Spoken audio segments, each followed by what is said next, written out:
the Portland Trailblazers. I don't know if you've heard of them, guys. They are a 500 basketball team, 22-22, 12-10 at home. Have had a nice little 3 full days off as the Miami Heat come to town. The bitter rival of the Miami Heat, at least according to Reddit, the bitter rivalry of the Miami Heat. I bring this up because, Matchup Predictor has Portland on ESPN.com a 53% chance to win this game. I don't know who's in and out for Miami. Honestly, I don't watch the Heat, despite I love Spo. I like their logo and everything, but I don't really watch this team. I am more interested, Danny, and focused on the aspect of we have a chance tonight to see, in theory, the legit ultimate starting 5 for the Portland Trailblazers for the first time this season. The emergence of Denny, Donovan getting legs under him more, Jeremy's healthy enough to go, Drew's healthy enough to go, Shaden and how he's been playing better of late, Caleb Love, etc. We might have a chance to see what a game fully strength could look like for this team right now. I mean, we did see it for a while. First couple games of the season. But I don't think in those early games we really knew Denny, he is he. Yeah, I know, but he was playing like he was. Agree, but I guess maybe what I'm trying to say is that was a cool story at the time. Now it's not really a story. That's just how he plays. Yeah. No, there's probably something to that. It will be interesting. All 3 guys, Jeremy, Rob, and Drew, are all tagged as questionable for injury management. Sure. So it's going to be how do you feel? You got 3 days off. Would you rather play him tomorrow than today? There's a chance, maybe you play Rob tonight. Maybe you play Rob tomorrow. It is a back-to-back again. It's the schedule's been really weird. You get the back-to-back, then some days off. You get the back-to-back, and then they have some days off. And I think they have another back-to-back, if I remember right. I'll pull it up. Stalling for time. I have it in my phone. Yeah, they do. They have 2 days off, and then they have another back-to-back Monday, Tuesday. So that's strange. It's really weird.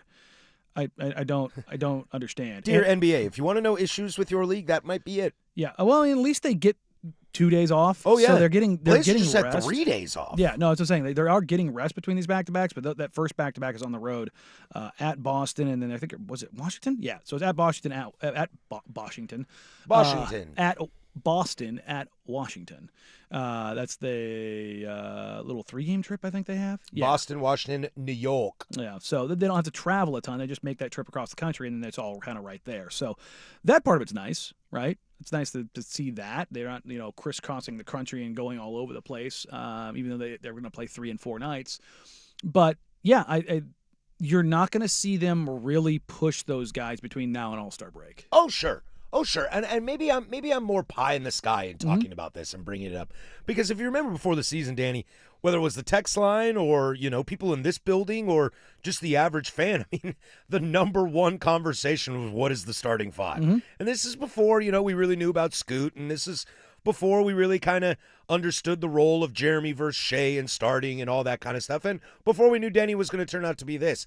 I guess I'm just, a little more pie in the sky and excited about what the possibility of some lineups could look like.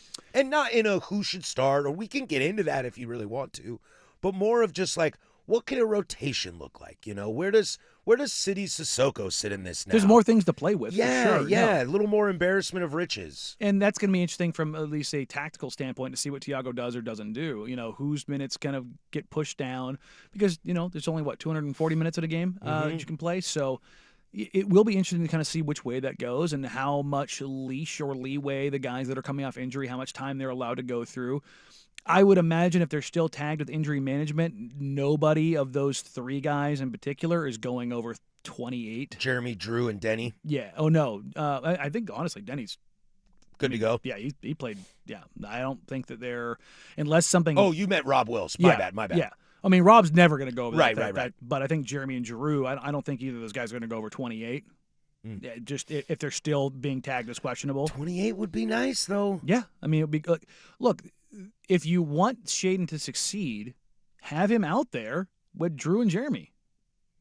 Like, have guys that can toggle off the ball in space and give him more room to work and not have him, have to be a creator. And have him create where and when he can and not a have to create. You know what I mean? That there's a comfortability that comes with that. I think that's what I'm trying to, be excited about is to see the different combinations, put people in different situations. Again, one of the biggest things for me, and I don't mean it in negative, I mean it in a fascination kind of study point, is I want to see a lot of Drew and Denny together. I just want to see it. I want to see, does Donovan get a little more mixed up in a pick and roll, as we were talking last segment about kind of analytics and stuff?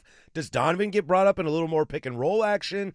You know, if Denny's not just going to bring the rock up the court and then drive to the center, which is kind of his patent move this year, what does that look like? You know, is he taking more shots? Is he still being aggressive to the basket? It's it's almost like a preseason game, you know? Throw it at the wall and see what happens. Have more Shea off the ball, to your point. Have him not be the creator, but have people maybe create for him. Have him be a secondary guy. And then when he all of a sudden guys are running to chase him out, now he gets to attack off the second side, and then he can create. And if you're down by 6, feed Denny or Jeremy the ball. Yeah. Let them go. Let them cook. Let the guys who know what to do and how to do it go do the thing. I was just looking up over the last 15 games. You know what Denny's averaging? What? 28, 8, and 7. Ooh, the 8's gone up because it was 20, or it was 26. 27. It was 26, 8, and 7. I'm sorry, 26, 7, and 8. It has actually gone to 28, 8, and 7 now. He's got 28 points, 8 assists, 7 rebounds. It's just, and he's averaging almost a steal and a half a game. He is him. I mean, that's bonkers. Shaden's leveled out his 3-point shooting. He's 36% on 6 attempts a game from 3 over the last 15. Like, there's room for improvement there. Look, Shea is one of the weirder cases of shooters I've ever seen. Not just as a Blazer, I mean, ever seen. His jumper doesn't look broken. Like, there's you watch Ronnie Brewer shoot, and you're like, yeah, nope. That arm is parallel to the ground, dog. That's never going to work. I haven't seen that. I haven't heard that name in a long time. I mean, I had this thought with Steph for a while, too. I was like, what are you doing, dude? Well, it looks like when you slow it down, it looks better. But at the start, it looked like he was flipping the ball because he moved so fast. Well, not just that. He also, him, Dame, and Ant, Simons, all shoot from their chest. That's what it is.